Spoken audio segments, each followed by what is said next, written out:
ஒரு 9 உதவியாளர்களை இடம் மாற்றுவது அல்ல எங்களுடைய தீர்வு. முஸ்லிம் பாராளுமன்ற உறுப்பினர் பேச பாவண்டா அவங்களுக்கு வாயும் இல்லை, வேற இடத்துல இருக்கிறதும் இல்லை. இந்த ஈரோஸ் மாதிரியான இந்த கட்டமைப்புகள் தான் முஸ்லிம் மக்களை வெட்டி கொண்டது.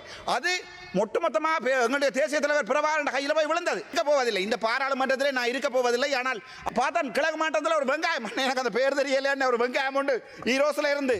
அது கிழக்கு மக்கள் 40 வருஷமாக அரசியல் செய்யறாங்க. சுபாஷ் நம்ம අනුරුද්ධ සානායක අනුරුමත් සානායකට සපෝට් එකක් දෙන්න කියලා ටී-ෂර්ට් එක දාගෙන හිටපු පොරක්නේ. MHA மாஸ்ட்ரம் அவர்கள் தமிழ் மக்கள் பொட்டுகள் அணிந்து ரூபகாயினில் செய்தி வாசிக்கலாம் சட்டங்களை சந்திரிகாவினுடைய ஆட்சி காலத்தில் கொண்டு வந்த போது அந்த மனிதன் தன்னுடைய இனத்தினுடைய வழிகளை விட்டு தமிழ் மக்களுக்காக போராடியது. கிழக்கு மாகாணத்திலே இருக்கின்ற முஸ்லீம் மக்களுடைய அடிப்படை உரிமை தொடர்பான ஒரு சில விடயங்கள்.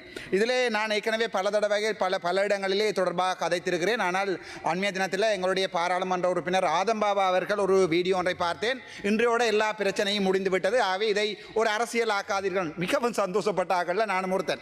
இரண்டாவதாக பார்த்தால் ஒவ்வொரு பாராளுமன்ற உறுப்பினர்கள் ஒரு சில பேரோட எங்களுடைய இளங்குமரனோட எங்களுடைய சுகாதார அமைச்சர் சேர்ந்து ஒரு மீட்டிங், இதோட எல்லாம் முடிந்து விட்டேன் நினைச்சேன். எல்லாம் முடிந்து விட்டேன். ஆனால் சரியான கவலை என்னென்றால் இன்றை வரைக்கும் அந்த 9 தாதிய உதவி உத்தியோகத்தர் 9 பேரும் இடமாற்றப்பட்டிருக்கிறார்கள். ஒரு மருத்துவனாக 10 வருடங்கள் இந்த இலங்கையினுடைய மருத்துவ சாலைகளில், மருத்துவ விடுதிகளில், வைத்தியசாலைகளில் நான் வேலை இருக்கிறேன்.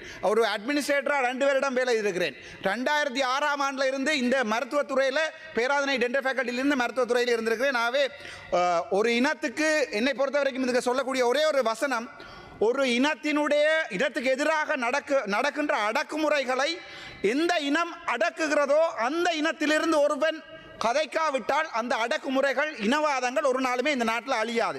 அந்த வகையில் பிஸ்மில்லாஹிர் ரஹ்மானிர் ரஹீம் என்னுடைய சகோதரங்களுக்கு நான் என்னுடைய கடைசி கிழமைகளிலே இந்த 4-5 நிமிடங்களை செலவழிப்பதை விட்டு என்னுடைய மக்கள் சார்பாக சந்தோஷப்படுகிறேன். நான் ஆரம்பம் தொடக்கம் சொன்ன வடக்கு கல்முனை வைத்தியசாலையில் வேலைகின்ற வைத்தியர் சுகுணன் அவர்கள் மிக மோசமான இனவாதி. திட்டமிட்ட ரயில முதல் கருணாவோட, அதுக்கு பிறகு ரணிலோட, இப்போது அவர்கள் செய்கின்ற இந்த அரசியலில் இந்த அரசாங்கம் ஒரு முதுகெலும்பில்லாத அரசாங்கம். அன்றைய நான் பார்த்தேன், எல்லை நிர்ணயம் செய்கின்ற அந்த அவர்களுடைய அந்த குழுவில் ஒரு முஸ்லீம் இல்லை. வெக்கமடாப்பா, வெக்கம் சொன்னாலும் வெக்கமாக, அதுக்கு வெக்கப்பட்ட வேட்டுக்கே வெக்க வையா. அதே நேரத்தில் பிறகு பார்த்தால் இவர்களுடைய அமைச்சரவையில் ஒரு முஸ்லீம் இல்லை. ஏதோ கடவுள் முன்னியத்தால் இன்ஷா அல்லாஹ் அந்த பிரதி சபாநாயகர் கதிரையில் ஒரு முஸ்லீம் மறுத்தி விட்டுருக்காங்க. எந்த அந்தால தூக்குறாங்களோ தெரியாத அந்த ஆளோட எதிர்கட்சி நல்ல உண்டு. என்னோட சொல்ல விரும்புகிறேன், என்னுடைய இனத்துக்கு எந்த ஒரு முஸ்லீம் நபராவது ஒரு காலத்தில் உதவி செய்திருந்தால் ஒரு பாராளுமன்ற உறுப்பினர் கடைசி கிழமைகளில் அந்த நன்றி கடனை, செஞ்சோட்டு கடனை செய்து கொண்டு போவதுக்கு தான் அந்த சில நிமிடங்களை பாவிக்க ஆரம்பிக்கிறேன். நினைக்கிறேன் 1995ஆம் ஆண்டு MHA மாஸ்ட்ரம் அவர்கள் தமிழ் மக்கள் பொட்டுகள் அணிந்து ரூபகாயினில் செய்தி வாசிக்கலாம் சட்டங்களை சந்திரிகாவினுடைய ஆட்சி காலத்தில் கொண்டு வந்த போது அந்த மனிதன் தன்னுடைய இனத்தினுடைய வழிகளை விட்டு தமிழ் மக்களுக்காக போராடியது. அந்த நன்றி கடன் மட்டும்தான் இன்றைக்கு என்னுடைய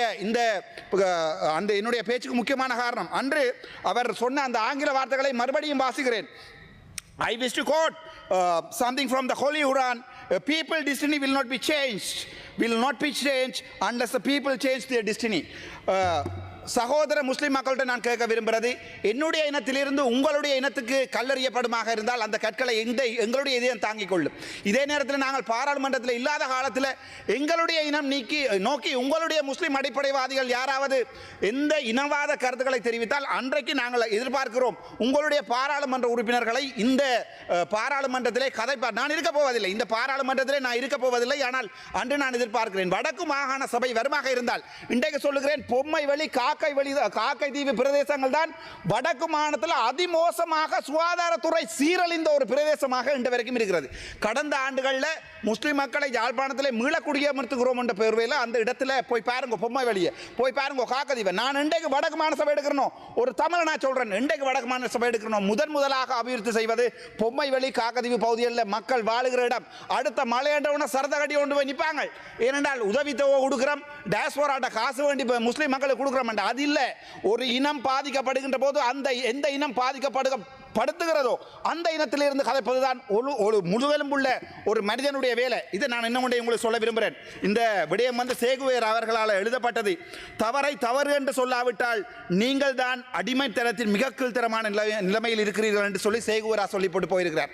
ஆகவே இந்த விடயத்தில் வந்து நாளை சிறப்பு பேரணை ஒன்று கூட நான் போட்டிருக்கிறேன் இந்த பாராளுமன்றத்தில். தமிழ் மக்கள் சார்பாக என்னுடைய நகமும் சதையுமாக வாழ்ந்த இந்த பார்த்தா கிழக்கு மாவட்டத்தில் ஒரு வெங்காயம், எனக்கு அந்த பேர் தெரியல, ஒரு வெங்காயம் உண்டு ஈரோஸ்ல இருந்து. அது வந்து கிழக்கு மக்கள் 40 வருஷமாக அரசியல் செய்கிறாங்க. சுபாஷ் எனக்கு விளங்கல் என்னென்றால் இந்த வரைக்கும் சொல்லுறேன், கிழக்கு மாகாணத்தில் தமிழீழ விடுதலை புலிகளால் கொலைகள் நடந்த என்றால் இந்த ஈரோஸ் மாதிரியான இந்த கட்டமைப்புகள் தான் முஸ்லிம் மக்களை வெட்டி கொன்றது. அது ஒட்டுமொத்தமாக எங்களுடைய தேசிய தலைவர் பிரபாகரன் கையில் போய் விழுந்தது. அதே நேரத்தில் முஸ்லிம் மக்கள் ஒரு சில பேர் செய்த இந்த கொலைகள் தான், ஒரு சில பேர் செய்த இந்த இதுதான் ஒட்டுமொத்த முஸ்லிம்களையும் தமிழ் மக்களையும் இந்த வரைக்கும் பிரித்து வைத்திருக்கிறது. அடிபட்டு எவ்வளோ ஆளமாடா அடிபட போகிறோம்? எனக்கு விளங்கல. காதர் மஸ்தான் நாங்காடன் அண்ணன் எத்தனை நாள் அடிபட போகிறோம்? இந்த பிரச்சனைகளுக்காக எத்தனை நாளைக்கு அடிபட போகிறோம்? இன்றைக்கு நாங்கள் நிப்பாட்டுறோமோ? பாராளுமன்ற உறுப்பினர் கோடீஸ்வரன் கதைக்கிறார். அந்த விடயத்தில் வந்து எங்களுடைய சுகாதார அமைச்சருக்கு நன்றி சொல்லி ஒரு 9 உதவியாளர்களை இடம் மாற்றுவது அல்ல எங்களுடைய தீர்வு. அந்த நான் நாளைக்கு சிறப்பு பேரணை போட்டிருக்கிறேன். அவர்களுக்கு கட்டாயம் வந்து போலீஸில் இணைவதற்குரிய யூனிஃபார்ம், அதே நேரத்தில் இன்றைக்கு கூட கழுபோட வைத்தியசாலையில் போனால் என்னோட இன்டர்ன் செய்த பிள்ளைகள் 3 பேர் 2 பேர் வந்து முஸ்லீம் பிள்ளைகள். என்னோட இன்டர்ன் செய்த பிள்ளைகள் இன்றைக்கு அவளை கன்சல்டன்ட், அவளையோட சேர்ந்தா நான் இன்றைக்கு இன்டர்ன் செய்தேன். அவளை ஸ்காப் போட்டிருப்பாளவே, அவளையோட தங்கச்சி மாதிரி. ஆனால் இன்றைக்கும் எனக்கு விளங்கையில் இந்த சமூகத்தில் அரசாங்கத்தில் இருக்கிற இவங்களை பேசாதீங்கடா, காலையா இருக்கு. முஸ்லீம் இனத்திட்ட வந்து ஒரே ஒரு வேண்டுகோள், இந்த பாராளுமன்ற உறுப்பினர்கள் முஸ்லீம் பாராளுமன்ற உறுப்பினர் பேச பாவண்டா, அவங்களுக்கு வாயும் இல்லை, வேற இடத்துல இருக்கிறதும் இல்லை, எல்லாத்தையும் அடைச்சு வச்சிருக்கிறாங்க. அவங்களால கதைக்கலாது. அவர்களுடைய நிலைமை அவங்க எங்களுடைய கேண்டீனில் வந்துருந்து கதைக்க தான் எங்களுக்கு விளங்கும். அவங்க சொல்லித்தான் நாங்கள் இதில் கதைக்கிறோம். ஆகவே கௌரவ சபாநாயகர் அவர்களே அது தொடர்பாக அரசாங்கம் முக்கியமாக நடவடிக்கை எடுக்க வேண்டும். நம்ம අනුරුද්ධ සානායක අනුරමත් සානායකට සපෝට් එකක් දෙන්න කියලා ටී-ෂර්ට් එක දාගෙන හිටපු පොරක්නේ. එතකොට ගොඩක් හිතාගෙන ආවා මේ රටේ සම්පූර්ණම ලස්සන වෙලා මේ වල්පල ටිකක් අයින් කරලා වල්පල ටිකක් ගෙන තියනවා කියලා අන්තිමට අපි ගෙනලා තිබ්බේ මේ පාලිමන්දුව කක්කුස් මාලිව. හරිද? කක්කුස් මාලිවයි උගණ්ඩා නංගිවයි ගෙනලා තිබ්බේ පාර්ලිමේන්තුව. මම ඇත්තටම කනකාට වෙනවා මේ පාර්ලිමේන්තු එම්පි ගැන මේ නගිටලා ස්ටොප් වොච් එක බලාගෙන කතා කරන ඕන විදියට මේ පාර්ලිමේන්තුව පත් කරලා තිනවා. ඇත්තටම ඔයගොල්ලෝ හිතලා බලන්නකෝ. ඔයගොල්ලෝට ගර්ල්ෆ්‍රෙන්ඩ් කෙනෙක් ඉඳලා ඒ ගර්ල්ෆ්‍රෙන්ඩ් හැමදාම බොරුවක් කියනවනේ, පච්චයක් ගහනවනේ. රැයට නිදාගන්නත් කැමති වෙයිද? නෑනේ. ඒ වගේ තමයි අපේ රටට අපේ ලොක්කාව අපි 2024 දැම්මා. හැමදාම කියන්නේ බොරුනේ යන්නේ.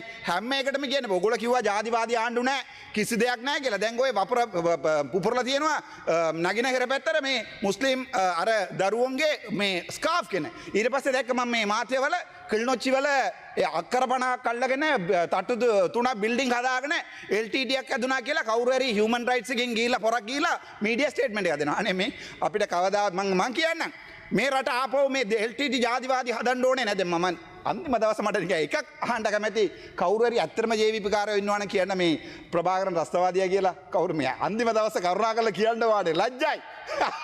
ලැජ්ජයි උඹලට. හරිද? කරුණාකරලා අඩුම ගාන තමුන්නාසලාගේ වෙනුවට නැති වෙච්ච රණවිරුවට රණවිරුව කියන්නකෝ. අන්තිම දවසේ ආන්න. ආය ආන්න වෙන්නේ නැහැ මට. එළියෙන් දන්නවා ආන්න වෙන්නේ. නේ මම දැක්කා උන් අපේ කතානායකතුමාට මිලියන් 30ක් කර බංජා දූෂණ කරලා දිනවා කියලා සියබොක් එකේ ගිහිලා මේ නඩුව දාලා තිනවා. මම ආවිලා පළවෙනි දවසේම කැප්පුනේ මේ කතානායකතුමාත් එක්ක. මතකයිද ඔයගොල්ලෝට? අන්තිමට චාමින්ද කුලරත්න අයියා එළියට දාලා. හරිද? ඌ දැන් මේ FR එකක් දාගෙන සුප්‍රීම කෝට් යනවා. ලැජ්ජයි. මේ කතානායකතුමාට සියබොක් එකේ මිලියන් 30ක් මේ හොරකම් කරා කියලා, මේ අභාවිතා කරා කියලා, මේ තේබල අභාවිතා කරා කියලා නඩුව දාලා තිනවා. ඒක අමතරව මේ බැක්ඩේට් කරලා ලියුමක් ගන්න හැදුවාලු කතානායක අපේ ස්පීකර් කතානායකතුමා බැක්ඩේට් කරලා මේ කැබිනට් එකෙන් ලියුමක් ගන්න හැදුවාලු. අන්තිමට මේ ප්‍රයිම් මිනිස්ටර් කියලා ඒක දෙන්න බෑ කියලා. ඒවා මේකේ මාධ්‍යවල තියෙනවා. ඒ නිසා දුකයි. 323 කන්ටේනර් ගිය දැන හොයා ගන්න බෑ. හරිද? හැබැයි අපි ජෙලෝ ලයින් එක වාහනේ නැවතුවා නම් නඩුව 29ක්. මට දාපු නඩුව 29ක එකක්වත් මම වර්ධිකාරය වෙලා තියෙනවා කියන්නකෝ. අවුරුදු 39ක් මම මේ සිස්ටම් එකේ හිටියා. මට එක නඩුවක් තිබ්බද කියන්නකෝ මම පාර්ලිමේන්තුව එන්න කලින්. නිසා ඔයගොල්ලෝ ගොඩක් බලාපොරොත්තු තියාගෙන ආවා. මම හිතන්නේ මේ පාර්ලිමේන්තුවේ නම් පළවෙනිම ඉවත් වෙන්නේ මම එන්නදී. අත්‍තරම හර්ද සාක්ෂි මම ඔයගොල්ලෝට මාර ආදරේ වෙලා හිටියේ මාර බලාපොරොත්තුව තිබ්බා මේ පාර්ලිමේන්තුව වෙනකොට. ඇත්තටම කියන්න මේ කින රට සම්පූර්ණයෙන්ම ලස්සන වෙනවා කියලා. දැන් කවුරු කියනවා ඊළඟට අපේ වාහන ටිකක් අඩුම විලට ගන්න. ගරු මන්ත්‍රීතුමනි ඔබතුමාගේ කාලය අවසానයි. 9:29 හරි සර් මම තපර 20ක් දෙන්න. එතකොට අපි බලාපොරොත්තු මේ විත්ස් එක දෙන්න ඕනේ නැහැ ලක්ෂ 12ට අඩුම ගාන විත්ස් එක ලක්ෂ 80ට 90ටවත් ගන්න පුළුවන් විදිහට මොනවා හරි හදා ගන්න ඕනේ. ડોක්ටර්ස්ලාට පර්මිට් එක දෙන්න ඕනේ. පුළුවන් නම් ડોක්ටර්ස්ලා ඔක්කොම පිටරට බයිනවා. මමත් ඕන වුණ පිටරට ගිහලා ජීවත් වෙන්න පුළුවන්. මට SLMC එකක් තියෙනවා GMC එකක් එක්සල් එකක් ලියාගත්තා නම් යනවා පිටරට. මේ කෝටි දෙකමාර කවුරු දෙකට පඩිය. අනේ පොඩ්ඩක් හිතලා බලන්නකෝ. අපි නැති කාලෙවත් මේක කියන දේවල් පොඩ්ඩක් හිතට අරගෙන ලබන වරදකට මේ ડોක්ටර්ස්ලාට පර්මිට් එක තියලා 1200 ගාන ડોක්ටර්ස් අපහලා තියෙනවා රටේ. හොඳයි. இது போன்ற செய்திகளை தெரிந்து கொள்ள யாழ் டிவி நியூஸ் சேனலை சப்ஸ்கிரைப் செய்து அருகே இருக்கிற பெல் பட்டனையும் கிளிக் செய்து கொள்ளுங்க. மேலும் இது போன்ற செய்திகளை உடனுக்குடன் தெரிந்து கொள்ள யாழ்டிவி.com எனும் இணையதளத்தின் வாயிலாக எங்களோடு இணைத்துக் கொள்ளுங்கள்.